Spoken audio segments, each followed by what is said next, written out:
So yun, naano kami. Parang na-scam kami. So mahirap talaga.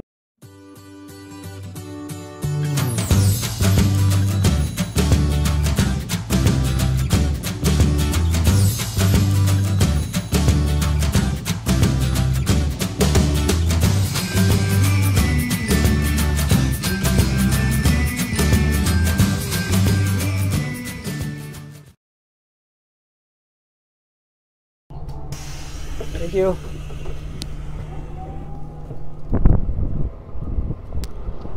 Hello guys! Welcome to a new episode of Buhay Canada. So kaka-uwi ko lang galing sa work. It's already 6:30 in the evening. Pero as you can see, medyo maliwanag. Maliwanag pa talaga.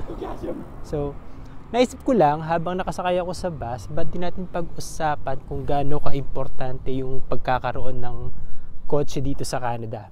Kasi nung bago-bago kami, wala naman kaming kotse eh. Nag-aano lang kami, nag-commute lang kami.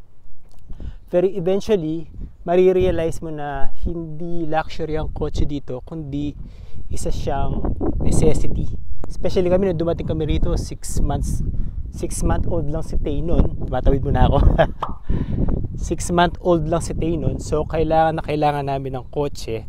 Kasi mahirap mag-commute pag may kasama kang baby eh, kasi like kami naka-stroller. So, yun nga. Naisip namin na kailangan namin kumuha ng kotse. And then, pumunta kami sa car dealership sa Mitsubishi. And then, sa kagustuhan naming makatipid, kasi bago-bago lang kami nun, ang ginawa namin is, kumuha kami ng sedan, yung maliit na kotse lang. Pero ang problema, may kaibigan kami na nagsabi sa amin na yung kinuha namin kotse is maliit. And mas maganda kung kukuha kami ng mas malaking kotse. Like SUV, parang ganun. Mga SUV na ganun. SUV. Kasi para pag nag-snow, hindi nagsusuway yung kotse. Kasi pag makapal yung snow tapos maliit yung gulong ng kotse, ang hirap mag-drive eh. So kailangan mo ng mas malaking kotse, mas mabigat, mas malaki yung gulong para pag nagda-drive ka, nakokontrol ng sasakyan yung pagda-drive ng kotse. Kasi nga medyo mahirap mang i-drive yung kotse pagka magaan yung kotse, tsaka yun nga, maliit yung gulong. Pag nagda-drive ka sa snow, mag-i-slide siya. So yun. So nung una, kumuha kami ng kotse na sedan, yung mumurahin lang. Yun nga, so kumuha kami ng kotse. So after a month, nag-decide kami na isauli yung kotse para papalitan nga ng SUV. Kasi nga yung kinuha namin noong una ay sedan. Tapos kumuha kami ng SUV. Ito yung problema. Nung pagpunta namin sa Mitsubishi sa dealership, hindi namin alam na ang value pala ng sasakyan, once na nailabas mo na, is magbababa na siya. Eh imagine niyo, isang buwan lang naming nagamit yung sedan na kotse. Tapos nung binalik namin para ipapalit ng SUV, bumaba na siya ng mahigit 50% yung value ng kotse. Bumaba na siya ng mahigit na 50%.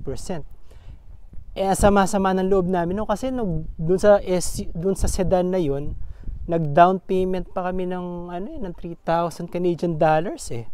Tapos all of a sudden, parang nawala yung value nun. Tapos kumalahati pa yung value ng kotse nang i-trade in namin. So yun, kami. Parang na-scam kami. So mahirap talaga na pag bibili ka ng kotse, dapat dito sa Canada guys, pag bibili kayo ng kotse, dapat decided kayo. Hindi yung pabago-bago ng isip, hindi yung dahil sa kagustuhan nyo lang makamura, kukuha kayo ng maliit na sasakyan, tapos pag nagbago yung isip nyo, ibabalik nyo sa dealer, tapos ipapapalit nyo, iti-trade in nyo yung sasakyan nyo. Pag ginawa nyo yun, kayo ang talo. Kasi bababa yung value ng kotse. So, ang nangyari, medyo napagastos kami, napamahal yung gastos namin. Pero okay lang, lesson learned, experience talaga, ganun talaga. Kaya nung na-experience namin yun,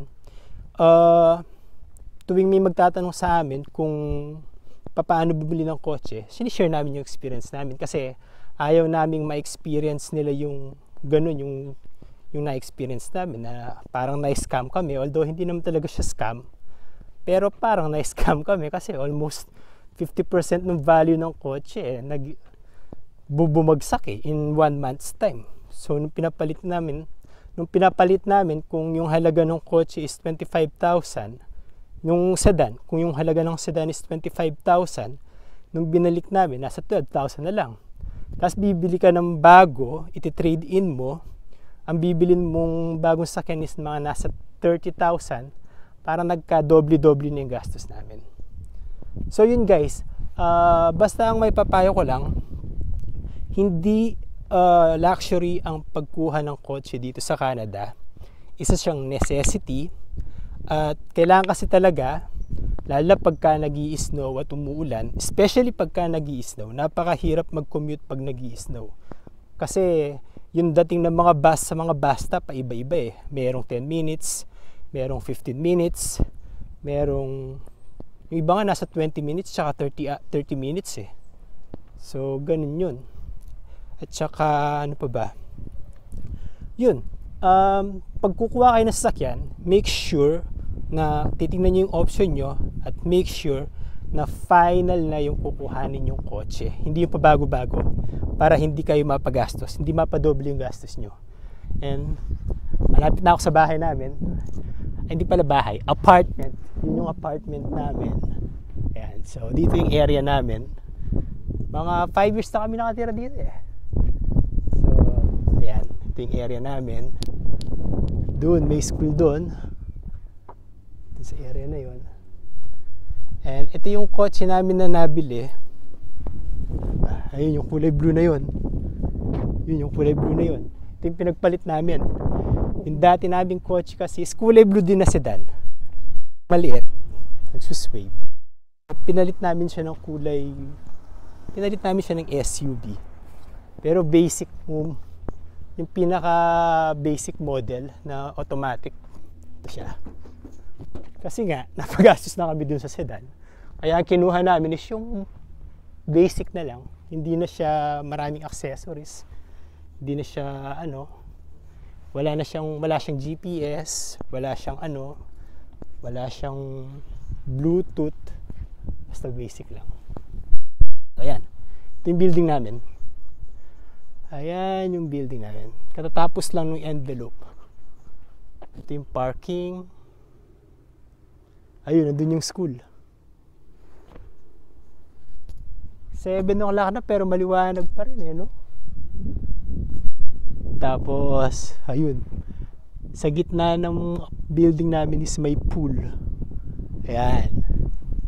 Malapit nang buksan yan kasi magsasummer na Ayan. May pool dyan. Ano pa ba? Tapos, ayun, may doon. May parang mini garden doon. Ayun. Parang mini garden doon. Ayun ba? So, yun guys, yun lang yung masishare kong tips sa inyo regarding sa pagkuha ng kotse dito sa Canada. Necessity siya, hindi siya luxury. Necessity siya. And always remember, laging kukuhanin nyo is yung decided kayo, yung final, walang pagbaba, para hindi kayo mas tulad namin. So that's it for my Buhay Canada episode for today. See you again. Bye. Don't forget to subscribe pala. Don't forget to subscribe and click the like button. Bye.